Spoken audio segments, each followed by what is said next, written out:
যারা ইলেকশন নির্বাচন গণতন্ত্র এগুলো করতেছেন, আল্লাহর কসম করে বুকে হাত দিয়ে বলেন তো কার ফিকির আছে ক্ষমতায় গিয়ে আপনি আল্লাহর আইন বাস্তবায়ন করবেন?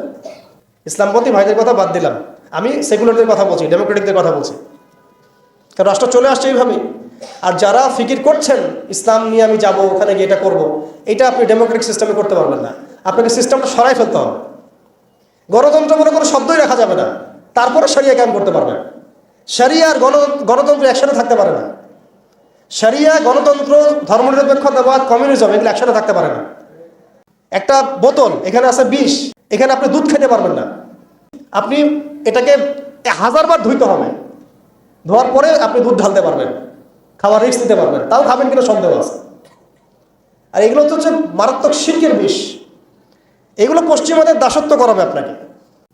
আমাদের হচ্ছে বড় কান্ট্রি আছে একটা তুরস্ক, একটা ইসলামিক ল বাস্তবায়ন করছে কিনা দেখায়। বড় একটা কান্ট্রি আছে মিশর, দেখায় না আমাকে একটা ইসলামিক ল বাস্তবায়ন করতে পারছে কিনা। আফগানিস্তান পারছে কেন? কারণ তারা সিস্টেমগুলোকে সরাই দিছে। সিরাতের রক্তে ওরা জমিনকে পবিত্র করে ফেলছে।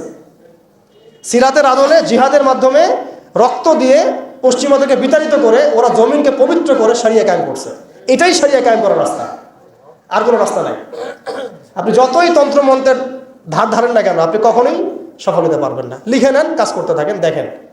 আফগান পারছে এই কারণেই, কারণ তারা পশ্চিমাদের তন্ত্রমন্ত্রের গোলক ধাঁধায় পড়ে নাই। তারা সিরাতের রাস্তায় হাঁটছে। ওকে, আমাদের সাথে লড়বা, আমরাও তোমাদের সাথে লড়বো। ঠিক আছে, হয় তোমরা থাকবে, না হলে আমরা থাকবো। হয় তাওহীদ থাকবে, না হলে শিরক থাকবে। হয় শরিয়া থাকবে, না হলে তোমাদের তন্ত্রমন্ত্র থাকবে। এই লড়াই যখন হয়েছে, হইতে হইতে হইতে এক পর্যায়ে 20 বছর সময় লাগলেও সেটা আজকে বাস্তবায়ন হয়েছে। যেটা আপনার আমার অঞ্চলে 100 বছরও হয় নাই, 50 বছরও হয় নাই। এরপরেও আল্লাহ পাক আমাদেরকে চোখের সামনে কিন্তু মিসাল দেখাই দিয়েছেন। তারপরেও আমাদের মধ্যে বোধোদয় হচ্ছে না, আমরা বুঝতে পারছি না যে কোন পথে হাঁটবো।